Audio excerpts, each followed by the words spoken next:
시청자 여러분 안녕하십니까? 뉴스 더 개벽입니다. 한 주간 세계 곳곳에서 발생한 지구촌 개벽 소식 전해드립니다.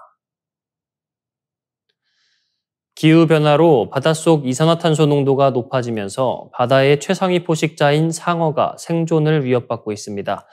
해양 산성화로 단단한 상어 이빨이 약해지고 마모가 빨라진다는 연구 결과가 나왔습니다. 이는 상어의 사냥 능력을 떨어뜨릴 뿐 아니라 해양 먹이사슬 전반에도 균열을 가져올 수 있다는 우려를 낳고 있습니다.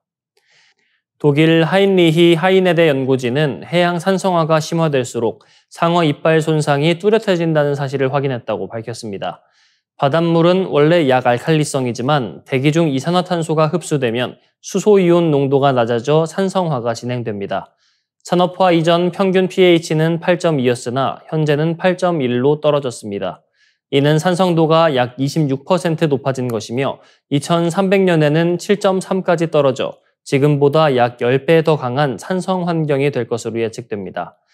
해양 산성화는 이미 어패류, 산호 등 다양한 해양 생물의 성장과 면역력을 해치고 있습니다.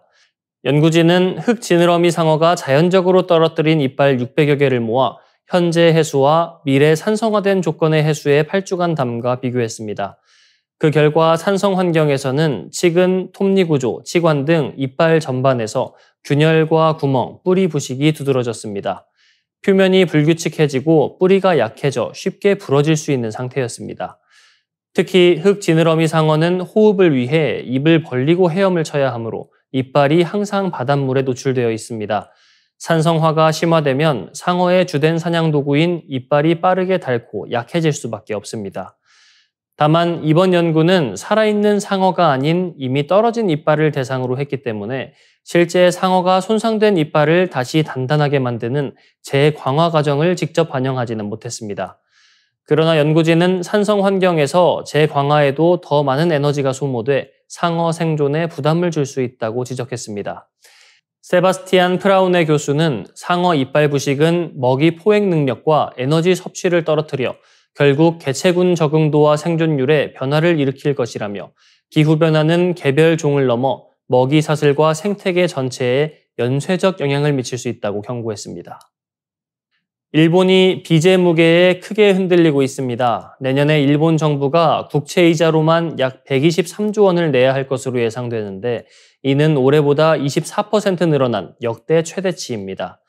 단순히 빚을 갚는 원금이 아니라 이자만으로도 천문학적인 돈을 써야 하는 상황입니다. 8월 27일 니혼 게이자이 신문 보도에 따르면 일본 재무성은 2026년 예산 요구안에서 국채 이자 지출을 13조엔 이상으로 잡았습니다. 이유는 금리가 오르고 있기 때문입니다. 실제로 일본 10년 만기 국채 금리는 최근 17년 만에 최고치인 연 1.625%까지 올랐습니다. 20년, 30년짜리 국채 금리도 줄줄이 뛰었습니다. 이 금리가 조금만 올라가도 일본처럼 빚이 많은 나라에선 이자 부담이 눈덩이처럼 불어납니다. 일본은행이 물가 상승을 잡기 위해 기준금리를 더 올릴 거라는 전망도 시장을 자극했습니다. 일본은행은 올해 초 기준금리를 0.25%에서 0.5%로 올린 뒤 지금까지 동결했지만 조만간 추가 인상이 있을 것이란 관측이 커지고 있습니다. 언론은 완화 정책의 잔치는 끝났다며 일본이 이제 빚 부담 시대에 들어섰다고 평가했습니다. 정치 상황도 문제입니다. 집권 자민당이 의회에서 과반을 이루면서 야당과 협력을 해야 하는 상황인데 야당은 소비세 인하 정책을 요구하고 있습니다. 이는 결국 정부 지출을 늘리고 국채 발행이 더 많아질 수 있다는 뜻입니다. 시장은 일본 정부가 재정을 감당하지 못할까 우려하고 있습니다. 그만큼 일본의 빚 규모는 세계에서 가장 심각합니다. 지난해 말 기준 국채 잔액은 1,105조엔, 국내 총생산 대비 부채 비율은 236.7%에 달합니다. 이는 그리스보다도 높은 수치입니다. 게다가 저출산과 고령화로 복지 지출이 계속 늘어나 내년 예산 요구액은 120조엔을 넘을 전망입니다. 이 중 복지 예산만 35조엔에 달해 전체 지출의 3분의 1을 차지합니다. 이시바 시게루 총리도 일본의 재정 상황은 매우 나쁘며 그리스보다도 심각하다고 인정했습니다. 일본이 지금과 같은 부채 구조를 유지한다면 앞으로 더 큰 위기가 닥칠 수 있다는 경고가 곳곳에서 나오고 있습니다. 국내 연구진이 장내 미생물 조절을 통해 자폐 스펙트럼 장애 치료 가능성을 제시했습니다. 지금까지 자폐증은 유전적 요인이 핵심으로 알려졌으나 이번 연구는 장내 환경이 증상 발현에 결정적인 역할을 한다는 사실을 규명했습니다. 포스텍 생명과학과 융합대학원 임신혁 김태경 교수와 박철훈 박사 연구팀은 ASD 발병에 관여하는 장내 미생물과 면역 반응 메커니즘을 세계 최초로 밝혔습니다. 연구팀은 무균 상태에서 자란 유전자 변형 ASD-G 모델을 제작했는데 장내 미생물이 전혀 없는 경우 자폐 특유의 행동 이상이 나타나지 않았습니다. 이는 미생물이 자폐 증상 발현의 필수 요인임을 입증한 것입니다. 또한 연구팀은 장내 미생물이 뇌 속 면역세포의 염증 반응을 촉진하고 특정 염증성 T세포가 자폐 발현에 관여한다는 점을 확인했습니다. 염증성 경로를 차단하자 신경 염증이 줄고 행동 이상이 완화되는 결과가 나타나 장, 면역, 뇌를 연결하는 새로운 메커니즘이 드러났습니다.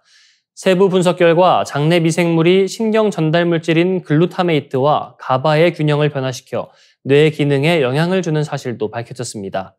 이 균형이 깨지면 흥분과 억제 신호의 조화가 무너지면서 행동과 인지 기능 이상으로 이어집니다. 연구팀은 이를 바탕으로 인공지능 기반 대사 산물 예측 모델을 개발했습니다. 분석 끝에 글루타메이트를 흡수하고 가바를 생성하는 프로바이오틱스 균주, 락토바실러스 루테리를 찾아냈습니다. 이를 쥐에 투여한 결과 신경 염증이 줄고 행동 이상이 예방되는 효과가 확인됐습니다. 임신혁 교수는 자폐증을 단순히 유전 질환이 아니라 장내 미생물 조절을 통해 관리할 수 있는 면역 신경계 질환으로 보는 새로운 패러다임을 제시했다고 강조했습니다. 이번 연구 결과는 국제학술지 네이처 커뮤니케이션즈에 실렸습니다. 중국 정부와 연계된 초대형 사이버 해킹 작전의 실체가 드러났습니다. FBI와 국제정보당국은 중국 국가안전부가 운영하는 것으로 추정되는 해커 조직 솔트 타이푼이 전 세계 80여 개국의 핵심 기반 시설에 침투했다고 발표했습니다.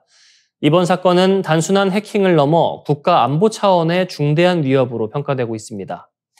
FBI와 미국 사이버 안보국이 8월 27일 공개한 37쪽 분량의 기술 보고서에 따르면 솔트 타이푼은 최소 2019년부터 미국과 동맹국의 군사, 교통, 통신망 등 주요 인프라에 장기간 은밀히 침투해왔습니다. 해커들은 주요 통신사를 비롯해 600개 이상 기업과 기관을 공격 대상으로 삼았습니다. FBI는 이 과정에서 100만 건이 넘는 통화 기록과 문자 메시지가 탈취됐으며 도널드 트럼프 대통령을 비롯한 미국 정치권 고위 인사의 통화 내용까지 감청됐을 가능성이 있다고 밝혔습니다. 특히 충격적인 점은 미국 정부가 법원의 승인 아래 합법적으로 감청을 진행할 때 사용하는 시스템 일부까지 해커들이 침투했다는 사실입니다.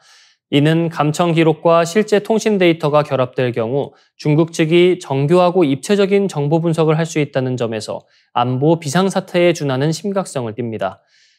솔트 타이푼은 중국의 민간 사이버 보안 기업과 연계돼 활동한 것으로 드러났습니다.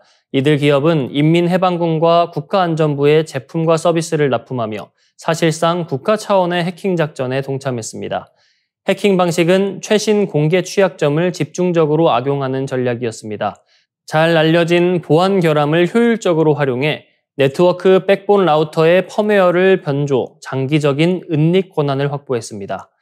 이번 사건은 파이브 아이즈 동맹국인 미국, 영국, 호주, 캐나다, 뉴질랜드뿐 아니라 독일과 일본, 이탈리아, 네덜란드 등 13개국이 공동 대응에 나선 국제적 협력의 상징적 사례로 기록되고 있습니다.